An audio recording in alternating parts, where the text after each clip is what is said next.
الحمدللہ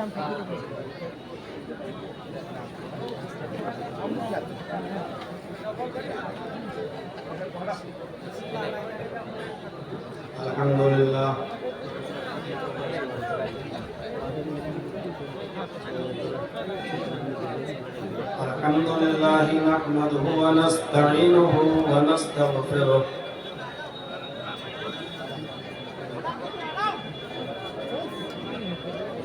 ونعوذ بالله من شرور أنفسنا ومن سيئات أعمالنا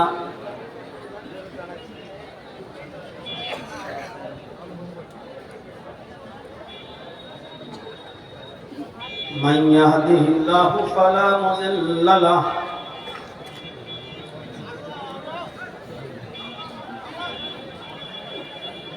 ومن يضلله فلا هادي له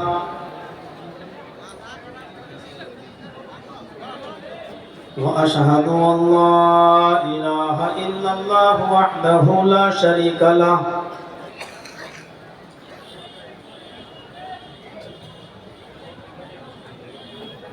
وأشهد أن محمدًا عبده ورسوله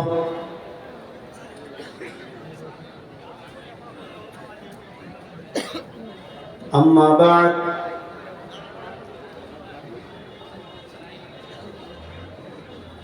فإن خير الحديث كتاب الله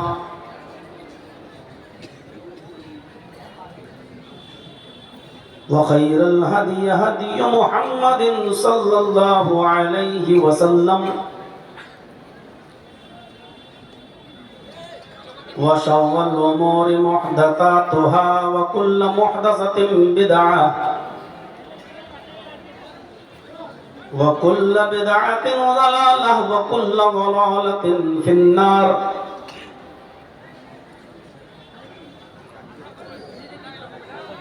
أعوذ بالله من الشيطان الرجيم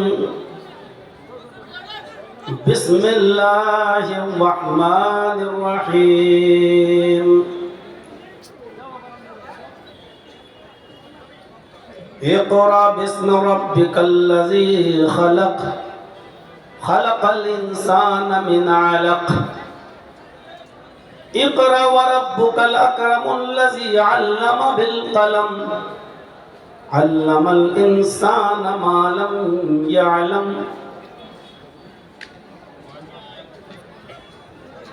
وقال النبي صلى الله عليه وسلم خيركم من تعلم القرآن وعلمه رب اشرح لي صدري ويسر لي أمري واحلل عقدة من لساني يفقهوا قولي اسٹیج پر تشریف فرما معزز و معقر علماء کرام اور برہیٹ کے اس عالی شان جامعہ کے اراکین و ممبران، برہیٹ ڈسٹرکٹ صاحب گنج جھارکھنڈ اور اس کے اطراف و اکناف سے تشریف لائے ہوئے معزز سامعین حضرات، پردہ نشین اسلامی خواتین، ماں اور بہنوں، قوم و ملت کے لائق ور نوجوانوں، مستقبل کے ہونہار عزیز بچوں، برہیٹ کا یہ پروگرام جو سال میں ایک بار بہت ہی خوبصورت اور انتہائی تو اس کو احتشام کے ساتھ منایا ہوتا ہے، اور آپ لوگ سال میں ایک بار یہاں کثیر تعداد میں جمع ہوتے ہیں۔ یہ اپنی نوعیت کا ایک الگ قسم کا پروگرام ہوتا ہے، جہاں لوگ پوری رات جاگتے ہیں اور سنتے ہیں اور اس جامعہ کا تعاون فرماتے ہیں۔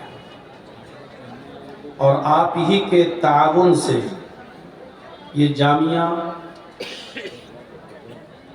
اپنی بلندیوں پر پہنچا ہے اور علاقے کا ایک منفرد ادارہ ہے۔ اللہ رب العالمین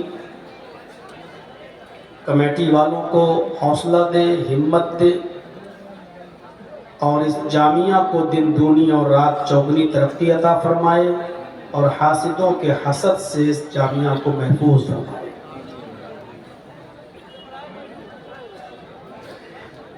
علم دنیا کا سب سے عظیم تحفہ ہے۔ نبی اکرم صلی اللہ علیہ وسلم نے فرمایا،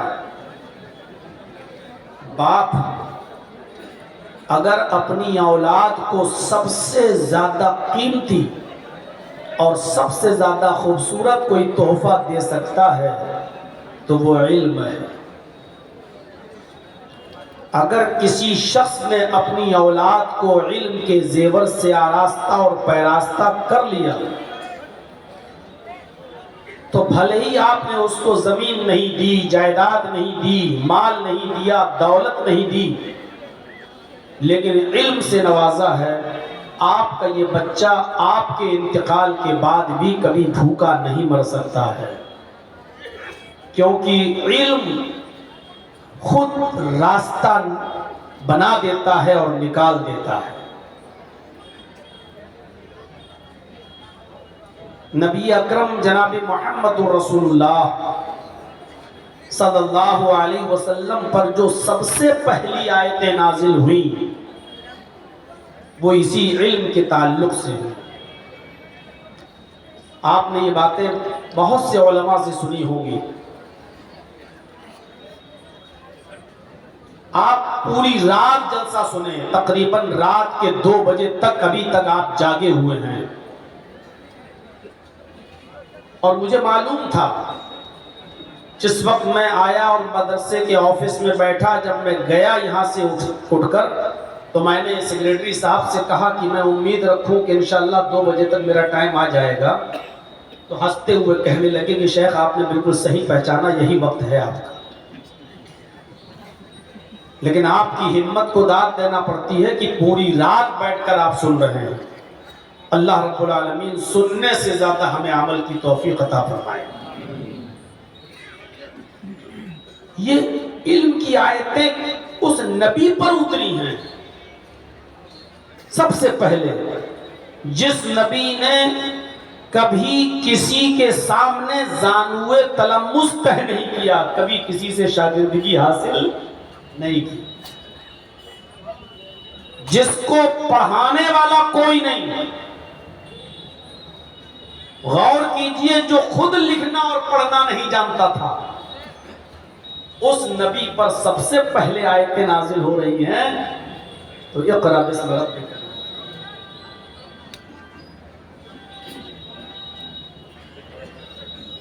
پیدا ہوئے تو باپ نہیں، آنکھیں جب آپ نے کھولی اس دنیا میں آنے کے بعد تو آپ کے باپ نہیں تھے، 2 مہینہ پہلے آپ کی پیدائش کے انتقال کر گئے۔ آپ کی ماں آپ کو اپنے نانا کے یہاں، اپنے مائکے نبی کے ننیال میں لے کر گئی جب آپ کی عمر 6 سال کی تھی۔ مکے سے یثرب کی طرف، مدینے کی طرف گئیں اور 1 مہینے وہ اپنے گھر پہ رکیں، اور پھر وہاں سے لوٹ کر جب واپس آ رہی تھیں مکے کی طرف اپنے مائکے سے، تو راستے میں ایک مقام پڑتا تھا جس کا نام تھا مقام ابوا۔ وہیں پر محمد رسول اللہ کے باپ کی قبر۔ ماں نے سوچا کیوں نہ میں اپنے شوہر کی قبر دیکھ لوں، اور کیوں نہ میں اپنے بیٹے کو اس کے باپ کی قبر دکھاؤں کہ بیٹا یہ تمہارے باپ کی قبر ہے۔ آمینہ اپنے شوہر کی قبر پر محمد ابن عبداللہ کو لے کر گئیں۔ سیرت نگاروں نے لکھا ہے، اور میں جس کے حوالے سے واقعہ نقل کر رہا ہوں وہ ہے زاد المعاد علامہ ابن قیم الجوزی رحمۃ اللہ علیہ کی کہ بیٹے کو قبر دکھائی کہ اب یہ ہے تمہارے ابو کی قبر، اور اسی جگہ پر اپنے شوہر کی یاد ان کو ستائی، اور اتنی یاد آئی کہ وہ رونے لگیں، اور روتے روتے گشی تاری ہوئی تو زمین پر گر گئیں، اور جب زمین پر گری تو اسی جگہ پر ان کا انتقال۔ پیدا ہوئے تو باپ کو نہیں دیکھا، 6 سال کی عمر تھی، باپ کی قبر کو دیکھ رہے تھے کہ ماں بھی وہیں چل بسی، اب نہ باپ رہا اس دنیا میں نہ ماں رہی، اور محمد ابن عبداللہ کی پرورش کرتے ہیں ان کے دادا عبد المطلب۔ 2 سال تک انہوں نے پالا، اور جب محمد ابن عبداللہ کی عمر ہوئی 8 سال تو دادا بھی اس دنیا سے چل بسے، دادا کا بھی انتقال ہو چکا۔ غور کیجئے، پیدا ہوئے تو باپ نہیں، 6 سال کی عمر میں ماں چلی گئی، 8 سال کے ہوئے تو دادا بھی چھوڑ کر چلے گئے۔ اب 8 سال کے بعد چاچا نے ابو طالب نے سنبھالا، اور یہ لمبی مدت تک پرورش کرتے رہے،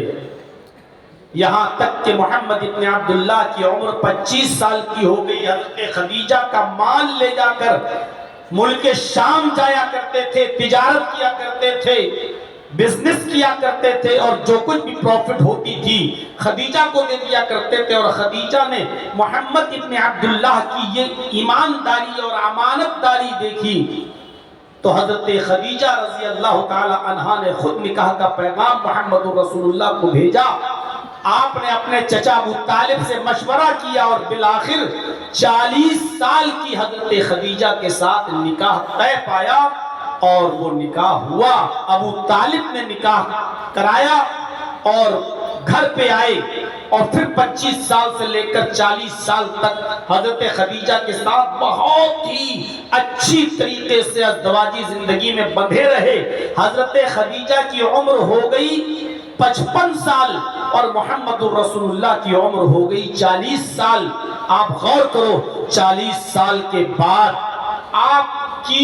کا مزاج تنہائی کی طرف ہو گیا، آپ کئی دن کا کھانا لے جایا کرتے تھے، اور غار ہرا میں پہنچ جایا کرتے تھے۔ وہ غار ہرا، آج بھی جو لوگ حج کرنے یا عمرہ کرنے جاتے ہیں تو جبل نور کی طرف بھی جاتے ہیں، دیکھنے جاتے ہیں کہ غار ہرا کہاں ہے۔ بہت اونچائی پر غار ہرا ہے، اب تو خیر لوگ راستہ بنا دیا گیا ہے، پھر بھی لوگ چڑھتے ہیں اور بڑی مشکل سے وہاں تک پہنچتے ہیں۔ اس زمانے میں بڑا پرخطر راستہ، اور اتنی اونچائی پر، اور تنہا، قمقموں کا زمانہ نہیں، لائٹوں کا زمانہ نہیں، ایسی لائٹیں نہیں تھی اس زمانے میں، اور کئی دن کا کھانا لے جا کر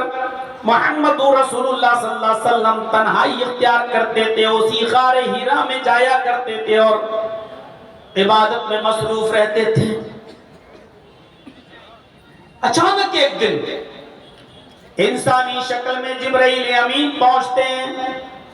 اب پڑھیے بخاری کتاب بدل وحی، یہاں سے ذرا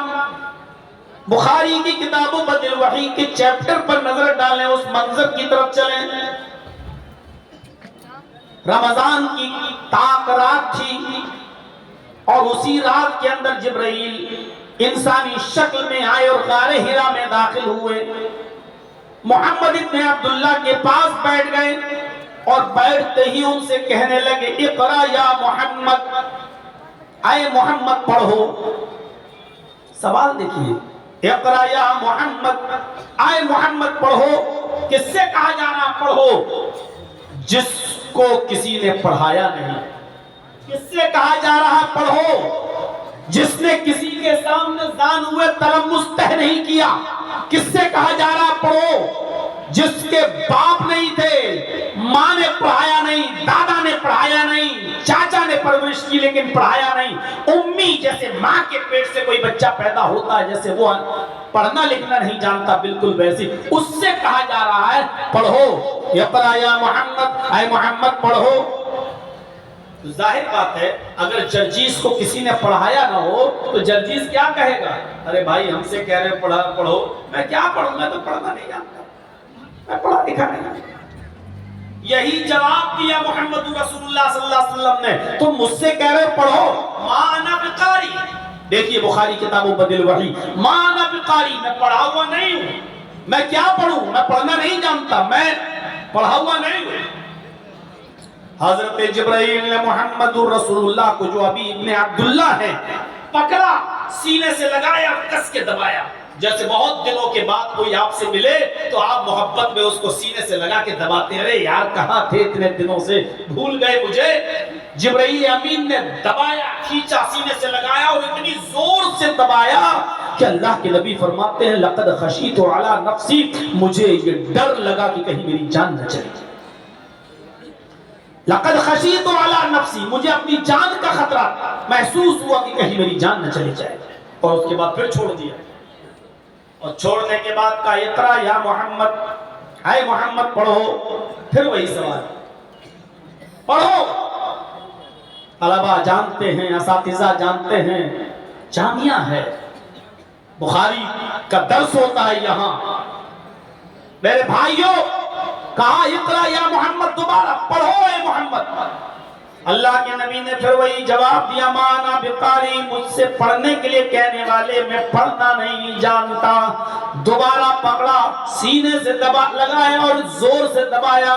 اللہ کے نبی فرماتے ہیں میری وہی کیفیت تھی، ایسا لگا کہ کہیں میری جان نہ چلی جائے۔ اس کے بعد چھوڑا، اور چھوڑنے کے بعد پھر کہا اقرا یا محمد، اے محمد پڑھو۔ میں نے پھر وہی جواب دیا، ما انا بقاری، میں پڑھنا نہیں جانتا، میں پیدا ہوا تو باپ نہیں، 6 سال کا ہوا تو ماں بھی چھوڑ کر چلی گئی، 8 سال کا ہوا تو دادا بھی چھوڑ کے چلا گیا، مجھے کسی نے پڑھایا ہی نہیں، میں کیا پڑھوں، میں پڑھنا نہیں جانتا۔ بعض روایتوں میں آتا ہے کہ اللہ کے نبی نے جبرائیل سے کہا تم مجھے بار بار پڑھنے کے لیے کہہ رہے ہو، پڑھو پڑھو، ماذا کرو، تم ہی بتاؤ کہ میں کیا پڑھوں۔ جب میں کہہ چکا ہوں کہ پڑھنا نہیں جانتا اور بار بار کہہ رہا ہوں تو تم ہی بتاؤ کہ میں کیا پڑھوں۔ اب حضرت جبرائیل امین تیسری بار دباتے ہیں، اور دبانے کے بعد چھوڑتے ہیں، اور چھوڑنے کے بعد کہتے ہیں اقرأ باسم ربک الذی خلق، خلق الانسان من علق، اقرأ وربک الاکرم الذی علم بالقلم، علم الانسان ما لم یعلم۔ اے محمد پڑھو اس رب کے نام سے جس نے پیدا کیا، اقرأ باسم ربک الذی خلق۔ آگے والی آیتیں بھی چھوڑ دیں، پڑھو، اس آیت پر غور کرو، پڑھو اس رب کے نام سے۔ محمد الرسول اللہ کو الف با تا سا نہیں پڑھایا جا رہا ہے، اے بی سی ڈی نہیں پڑھائی جا رہی ہے۔ آپ کے ہاں کوئی بچہ چھوٹا ہو، 3 سال کا، 4 سال کا، تو آپ نرسری میں ایڈمیشن دلاتے ہیں اس کو، اور نرسری میں پڑھنے والے بچے کو A four apple, B four bird ہی پڑھایا جاتا ہے، اکثر سمجھائے جاتے ہیں، ڈائریکٹ اس کو بائیو، کیمسٹری، فزکس، بھگول، جغرافیہ نہیں پڑھایا جاتا۔ عرب کے لوگوں کا مزاج کیسا تھا، وہ لوگ کون سی بات سمجھ سکتے تھے اور کون سی بات ان کی عقل میں بیٹھ سکتی تھی، اس چیز کو ذہن میں رکھتے ہوئے میرے بھائیوں اس بات کی طرف اشارہ کیا گیا اور یہ فرمایا گیا اقرأ باسم ربک الذی خلق۔ عرب کے لوگوں کے دل اور ان کے قلوب اور ان کے اذہان اس بات کو ایکسپٹ کر سکتے تھے، اس لیے تعلیم یہ دی جا رہی ہے اقرأ باسم ربک الذی خلق، پڑھو اس رب کے نام سے جس نے پیدا کیا۔ جس نے پیدا کیا، وہ جانتے تھے کہ پیدا کرنے والا کوئی ہے۔ آج ہم تو دہریہ لوگ، کمیونسٹ لوگ کہتے ہیں کہ نہیں دنیا ایسی ہی چل رہی ہے، کسی نے پیدا نہیں کیا، اپنے آپ چل رہی ہے۔ اور ڈارون کا نظریہ تو یہ تھا کہ انسان پہلے بندر تھا اور بندر سے دھیرے دھیرے انسان بنا، اور وہ کہتے ہیں کہ انسان لوگ پیدا ہوتے رہے ہیں، ہوتے رہیں گے، مرتے رہیں گے، اور ایسے ہی دنیا چلتی رہے گی اور زمانہ ترقی کرتا رہے گا، اس کو کسی نے نہیں بنایا۔ یہ ادھرمی لوگ، پاپی لوگ اور ناستک لوگ یہ عقیدہ رکھتے ہیں، میرے بھائیوں عرب کے کافروں کا بھی عقیدہ نہیں تھا، وہ جانتے تھے کہ پیدا کرنے والا کوئی ہے، اس لیے تعلیم اس کی دی جا رہی ہے کہ پڑھو اس رب کے نام سے جس نے پیدا کیا، اقرأ بسم ربک الذی خلق، پڑھو اس رب کے نام سے جس نے پیدا کیا، کیونکہ عرب کے لوگ جانتے تھے ایک چھوٹی سی سوئی اور ایک ماچس کی ڈبی، ماچس کا کھوکھلا بھی، میچ باکس کا کھوکھلا بھی، اوپر کی ڈبی بھی بغیر کسی بنانے والے کے وجود میں نہیں آ سکتی ہے۔ جب ایک چھوٹی سی ٹیبل، چھوٹی سی میز جب بغیر کسی بنانے والے کے وجود میں نہیں آ سکتی ہے، تو اتنی بڑی زمین، اتنا بڑا آسمان، یہ چاند، یہ سورج، یہ ستارے، یہ سیارے بغیر کسی بنانے والے کے وجود میں کیسے آ جائیں گے؟ وہ جانتے تھے۔ یہ تو آج سائنس نے ترقی کی ہے، آج پتا چلا ہے، ورنہ عرب کے کافر پہلے ہی سے عقیدہ رکھتے تھے۔ اے محمد صلی اللہ علیہ وسلم، اگر آپ ان سے سوال کریں کہ زمین و آسمان کا خالق کون ہے تو یہ یہی جواب دیں گے اللہ۔ ان سے پوچھو کہ آسمان سے بارش کون برساتا ہے تو یہ جواب دیں گے اللہ۔ ان سے پوچھو کہ یخرج الحی من المیت و یخرج المیت من الحی، ان سے پوچھو زندہ سے مردہ اور مردہ سے زندہ چیز کو کون نکالتا ہے؟ انڈا مردہ چیز ہے، زندہ مرغی کا بچہ کون نکالتا ہے؟ مرغی زندہ چیز ہے اور اس سے انڈا بے جان چیز کون نکالتا ہے؟ یخرج الحی من المیت، مردہ سے زندہ اور زندہ سے مردہ کو کون نکالتا ہے؟ لَيَقُولُنَّ اللَّهُ، تو یہ یہی جواب دیں گے اللہ۔ ان سے پوچھو کہ تمہاری پریشانیوں کو اور مصیبتوں کو کون دور کرتا ہے اور تمہاری دعاؤں کو کون سنتا ہے تو کہیں گے اللہ۔ سننے والا تو وہی ہے، یہ الگ بات ہے کہ یہ سفارشی ہیں، یہ اللہ کے قریبی لوگ ہیں جو اللہ تک دعا لے کے جاتے ہیں، سنتا تو وہی ہے۔ سائنس نے تو آج ترقی کر کے بتایا ہے، آج ترقی کر کے بتایا ہے یہ پہلے آسمان کی اونچائی کتنی ہے، پھر ایک آسمان کے بعد دوسرا آسمان، اس کی اونچائی اور اس کی مسافت کتنی ہے، یہ تو آج کی سائنس نے بتایا ہے۔ یہ آسمان جو ہم اور آپ دیکھتے ہیں، یہ سورج جو ہم دیکھتے ہیں، جو ہماری زمین سے 9 کروڑ 30 لاکھ میل کی بلندی پر ہے، اتنا بڑا ہے کہ جس دنیا میں ہم اور آپ رہتے ہیں، دنیا میں ہم برہیٹ کی بات نہیں کر رہے ہیں، ہم جھارکھنڈ کی بات نہیں کر رہے ہیں، ہم اسٹیٹ لیول کی بات، جس دنیا میں ہم انڈیا کی بھی بات نہیں کر رہے، جس دنیا میں ہم اور آپ رہتے ہیں، اس دنیا کو سمیٹ کر، اس دنیا کو اکٹھا کر کے، اس دنیا کو سورج میں پھینک دیا جائے تو ایسا نظر آئے گا، یہ دنیا ایسی دکھائی دے گی جیسے